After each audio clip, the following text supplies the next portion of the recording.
Tahukah kamu bahwa kaum muslim tidak dimenangkan Allah Azza wa Jalla karena jumlahnya yang besar, namun karena ketaatan kepada Allah dan menjauhi maksiat? Di masa sekarang, umat Islam jumlahnya begitu banyak, tidak terhitung berapa kali lipat jika dibandingkan dengan masa Rasulullah SAW.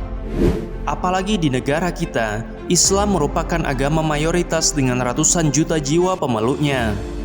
Namun ironisnya, kita masih jauh dari kata kejayaan sebagaimana dahulu Islam memimpin dunia melalui Madinah, Damaskus, Andalusia, Baghdad, ataupun Istanbul.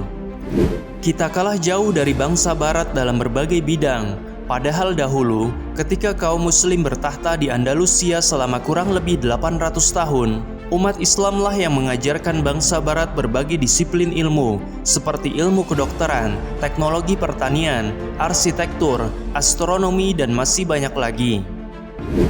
Jawaban dari ketertinggalan kita sekarang adalah karena kita jauh dari ketaatan kepada Allah dan banyak melakukan kemaksiatan. Kita tidak mau tahu apa itu Islam, kita jauh dari syariatnya, dan agama itu hanya melekat di kartu tanda penduduk saja. Sahabat utama Rasulullah SAW yaitu Sayyidina Umar bin Khattab radhiyallahu anhu pernah berpesan, ketika pasukan Islam akan menaklukkan Persia, Al-Faruq Umar berkata, Allah Subhanahu wa Ta'ala memenangkan pasukan Islam disebabkan kemaksiatan yang dilakukan oleh musuh-musuhnya. Tanpa hal itu, niscaya kita tidak akan berdaya menghadapi pasukan musuh, karena jumlah kita tidak seberapa dibandingkan jumlah mereka. Persenjataan kita tidak ada apa-apanya dibandingkan persenjataan mereka. Sehingga jika pasukan muslim dan pasukan musuh sama-sama dalam perbuatan maksiat, maka pasukan musuh akan menang karena mereka jauh lebih kuat. Namun jika pasukan kita taat kepada Allah sepenuhnya, maka kitalah yang akan memenangkan pertarungan. Dalam statistik militer, perkataan Sayyidina Umar bin Khattab radhiyallahu anhu sangatlah teruji.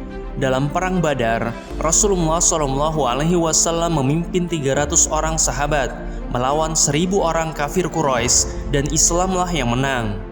Dalam perang Mu'tah, Khalid bin Walid radhiyallahu anhu memimpin kurang dari 3000 orang sahabat melawan 200.000 Romawi.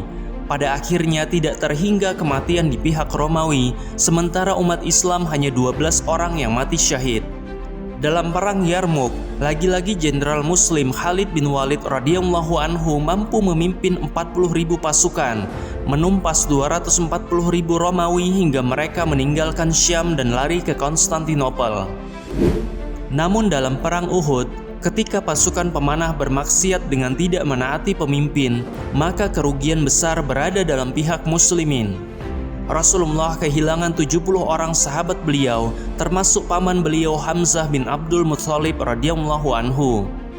Dalam perang Hunain, pasukan muslimin sempat dibuat tercerai-berai karena kesombongan di awal waktu akan jumlah pasukan yang besar dan seakan tidak mungkin kalah.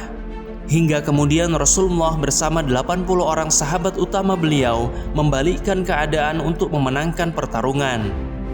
Peristiwa di Uhud dan Hunain merupakan dua contoh kemaksiatan yang menyebabkan musibah besar. Padahal sangatlah kecil kemaksiatan itu jika dibandingkan dengan kemaksiatan kita sekarang. Para sahabat merupakan orang-orang yang ketaatannya, jika dibandingkan dengan kemaksiatan mereka, tentu masih jauh lebih tinggi ketaatan mereka. Lalu bagaimana dengan kondisi kita saat ini? Maksiat yang orang-orang kafir lakukan maka kita juga lakukan. Perkara yang Allah perintahkan justru kita enggan melaksanakannya. Sunnah yang dijalankan oleh Rasulullah kita jauhkan dari kehidupan.